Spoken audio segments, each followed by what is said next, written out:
আমাদের সমাজে দীর্ঘদিন ধরে একটা ধারণা চলে আসছে, সেটা হচ্ছে যদি শ্বশুরবাড়িতে কোনো অশান্তি হয় তাহলে সেই বাড়ির বউ যেন সেসব কথা নিজের বাবা মায়ের কাছে শেয়ার না করে। প্রায় প্রতিটি শ্বশুর বাড়িতেই এই কথা শোনা যায়, এসব যেন তুমি তোমার বাপের বাড়িতে জানিও না। কিন্তু আসলে কি ব্যাপারটা ন্যায্য? একেবারেই না। শ্বশুরবাড়ির অশান্তিতে একজন মেয়েকে প্রায় একাই লড়াই করতে হয়। হয়তো স্বামী তার পাশে থাকে, কিন্তু অনেক ক্ষেত্রেই তাকেও পাশে পাওয়া যায় না। এমন পরিস্থিতিতে মেয়েটি পুরোপুরি নিঃসঙ্গ হয়ে পড়ে। চারপাশে মানুষ থাকলেও ভেতরে ভেতরে দম বন্ধ অনুভূতি তাকে গ্রাস করতে থাকে। এই সময় যদি মেয়েটি নিজের বাবা মায়ের সাথে মনের কথা শেয়ার করতে পারত, অন্তত কিছুটা হলেও হালকা হতে পারত। মা শুনলে সান্ত্বনা দিবে, হয়তো বলবে কিছুদিন আমার কাছে থেকে যা। এটা মোটেও খারাপ কিছু নয়, বরং মানসিক চাপ থেকে মুক্তি পাওয়ার জন্য এটি সব থেকে সহজ এবং কার্যকর উপায়। কলকাতার এক বেসরকারি প্রতিষ্ঠানে কর্মরত রীতা ছদ্মনাম কয়েক বছর আগে বিয়ের পর থেকেই শ্বশুরবাড়িতে নানা অশান্তির শিকার হন।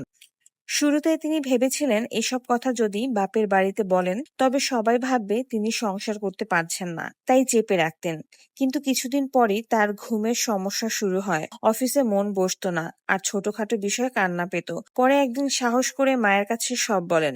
মা তাকে কয়েকদিন নিজের কাছে রাখলেন, বোঝালেন, মানসিক সাপোর্ট দিলেন। এর ফলে রীতা ধীরে ধীরে আত্মবিশ্বাস ফিরে পান।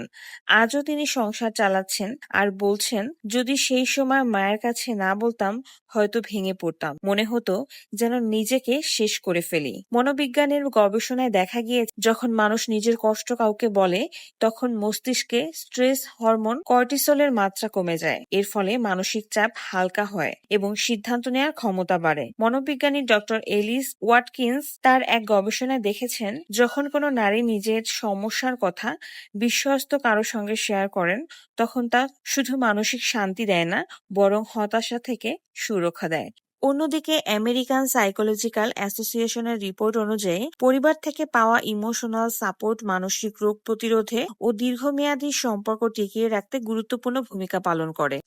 অন্যদিকে আমাদের সমাজে একটা ভ্রান্ত ধারণা আছে, যদি মেয়ে শ্বশুরবাড়ির কথা নিজের বাপের বাড়িতে বলেন তাহলে সংসার ভেঙে যাবে। বাস্তবে ঘটে তার উল্টোটা। চেপে রাখা কষ্ট, দমিয়ে রাখা অভিমানই আসলে মেয়েটিকে ধীরে ধীরে ভেতর থেকে ভেঙে দেয়। একজন মানুষ যত বেশি কষ্ট চেপে রাখে তত দ্রুত মানসিক চাপ, ডিপ্রেশন এবং সিদ্ধান্তহীনতার শিকার হয়। অথচ যদি সে নিয়মিত বাবা মায়ের সাথে নিজের মনের কথাগুলো ভাগ করতে পারতেন তাহলে হয়তো অনেক বড় বড় সমস্যা এড়ানো যেত। এখানে একটি জিনিস মনে রাখা জরুরি, কোনো বাবা মাই চায় না তার মেয়ের সংসার ভেঙে যাক, বরং তারা চায় মেয়ে হাসি মুখে সুখে থাকুক, সুখে শান্তিতে